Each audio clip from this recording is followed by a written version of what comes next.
सबसे पहले देखें डच के बारे में। डच एक हॉलैंड वासी था। डच कहाँ के था? हॉलैंड का था। डच संसद द्वारा 1602 ईस्वी में डच ईस्ट इंडिया कंपनी की स्थापना की गई। डच ईस्ट इंडिया कंपनी की स्थापना कब की गई थी? 1602 ईस्वी में। 1602 ईस्वी में डच ईस्ट इंडिया कंपनी की स्थापना की गई थी। कॉर्नेलियन हाउटमैन पहला डच यात्री था। पहला डच यात्री कौन था? कॉर्नेलियन हाउटमैन पहला डच यात्री था जो 1596 ईस्वी में भारत पहुंचा था।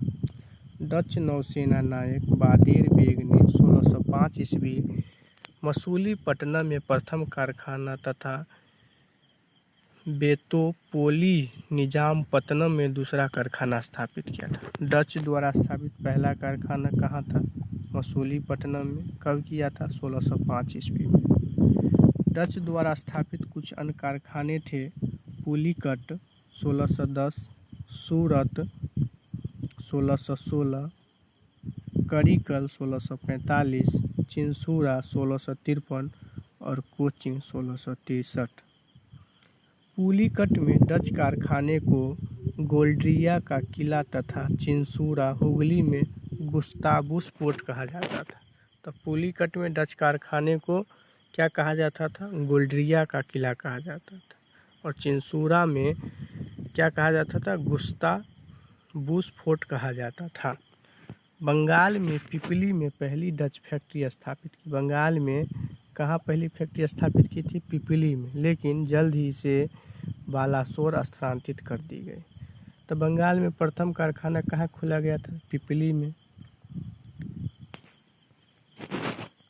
डचों ने पुलिकट जो उनका मुख्यालय था में स्वर्ण के सिक्के पैगोडा का प्रचलन किया था। डचों ने पुलिकट डच का मुख्यालय कहाँ था? पुलिकट में था। पुलिकट में स्वर्ण के सिक्के पैगोडा का प्रचलन करवाया था। क्या किया था? डचों ने पुलिकट में स्वर्ण के सिक्के पैगोडा का प्रचलन करवाया था।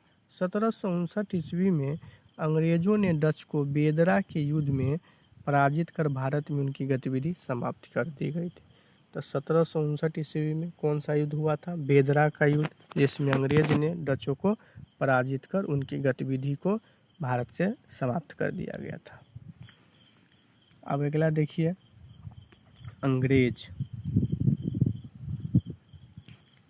अंग्रेज इंग्लैंड में मर्चेंट एडवेंचर्स नामक व्यापारियों के एक समूह ने the governor and company of merchants of London trading into the east Indies की स्थापना 1599 में की।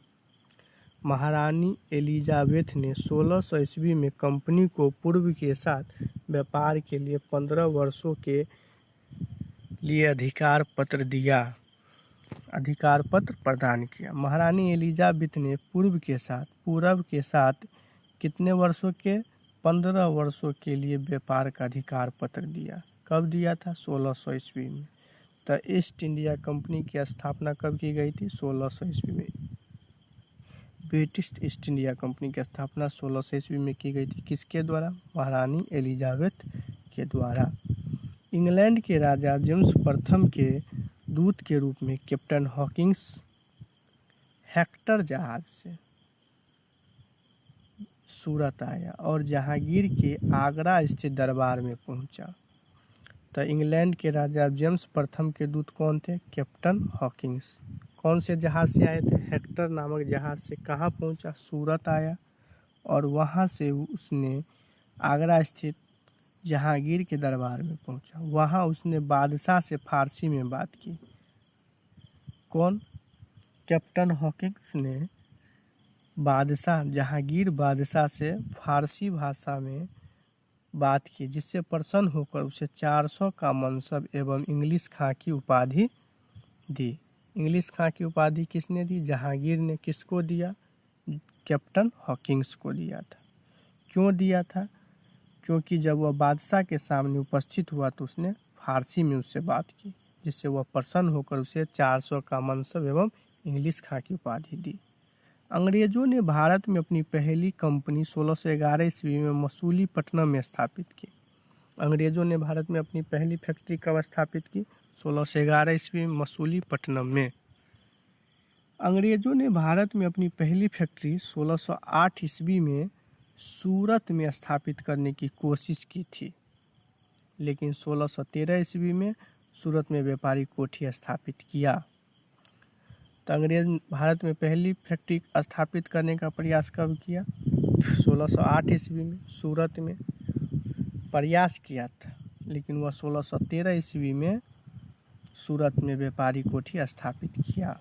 अंग्रेजों ने 1612 ईस्वी में पुर्तगालियों को सूरत के निकट स्वाजीहाल में पराजित किया था। अंग्रेज 1612 ईस्वी में पुर्तगालियों को सूरत के निकट स्वाजीहाल में पराजित किया। अंग्रेजों ने जहांगीर की अनुमति से सूरत में पश्चिम भारत की पहली और भारत की दूसरी कंपनी स्थापित की और भारत में दूसरी कंपनी स्थापित की। अंग्रेज जहांगीर की अनुमति से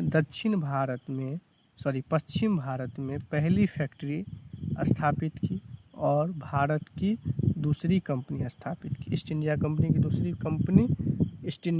की दूसरी फैक्ट्री सूरत में स्थापित किया।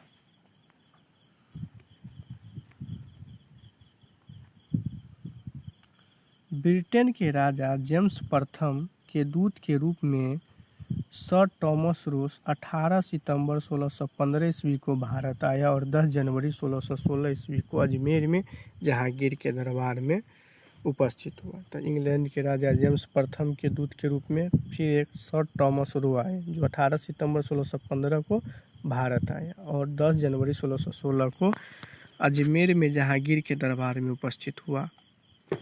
गोलकुंडा के सुल्तान ने 1632 ईस्वी में अंग्रेजों को सुनहरा फरमान दिया। गोलकुंडा के शासक सुल्तान 1632 ईस्वी में अंग्रेजों को एक सुनहरा फरमान दिया और कहा कि आप हमारे क्षेत्र में व्यापार करिए। अंग्रेजों ने पूर्वी तट पर अपना कारखाना 1633 ईस्वी में बालासोर एवं हरिहरपुरा में स्थापित किया था। अंग्रेजों ने पूर्वी तट पर अपना पहला कारखाना कब स्थापित किया? 1633 ईस्वी में बालासोर एवं हरिहरपुरा में स्थापित किया। 1639 ईस्वी में फ्रांसिस डे नामक अंग्रेज ने चंद्रगिरी के राजा से मद्रास पट्टे पर प्राप्त किया। चंद्रगिरी के राजा से मद्रास पट्टे पर कौन से अंग्रेज प्राप्त किया? फ्रांसिस डे ने। कब किया था? 1639 ईस्वी में, और वहाँ पर फोर्ट सेंट जॉर्ज की स्थापना की। तो फोर्ट सेंट जॉर्ज की स्थापना किसने किया? फ्रांसिस डे ने किया था। 1651 ईस्वी में ब्रिजमैन ने हुगली में एक कारखाना स्थापित किया। 1651 ईस्वी में ब्रिजमैन नामक अंग्रेज अधिकारी ने हुगली में क्या किया? एक कारखाना स्थापित किया। 1616 ईस्वी में पुर्तगालियों ने अपनी राजकुमारी कैथरीन बेंग्रांजा का विवाह ब्रिटेन के राजा चार्ल्स द्वितीय से विवाह करके मुंबई को दहेज में दे दिया। तब 1616 ईस्वी में पुर्तगाली की राजकुमारी कैथरीन बेंग्रांजा का विवाह किसके साथ हुआ? ब्रिटेन के राजा चार्ल्स द्वितीय के साथ हुआ और उसे दहेज में कौन सा राज्य मिला? बम्बई राज्य मिला। 1669 से 1677 ईस्वी तक बम्बई का गवर्नर जोराल्ड आगियार ही बम्बई का संस्थापक था। तो बम्बई का संस्थापक कौन है? जोराल्ड आगियार, जो 1669 से 1677 तक बम्बई का गवर्नर था। बंगाल के सूबेदार शाह सूजा ने 1651 ईस्वी में अंग्रेजों को व्यापार करने का विशेषाधिकार दिया। तो बंगाल के सूबेदार शाह सूजा ने 1651 ईस्वी में अंग्रेजों को व्यापार करने का विशेषाधिकार दिया। जब चौरनौक ने बंगाल के 3 गांव कालीकता, गोविंदपुर एवं सुतानाती को मिलाकर आधुनिक कलकत्ता की नींव रखी तथा फोर्ट विलियम का निर्माण किया। इसका पहला प्रेसिडेंट सर चार्ल्स आयर था। फोर्ट विलियम का पहला प्रेसिडेंट कौन था? Sir Charles Eyre. दोस्तों हम अपने वीडियो के यहीं पर समाप्त करते हैं। और जाते जाते एक सूचना, आप हमारे चैनल को सब्सक्राइब करिए और शेयर करना मत भूलिएगा। जय हिंद दोस्त।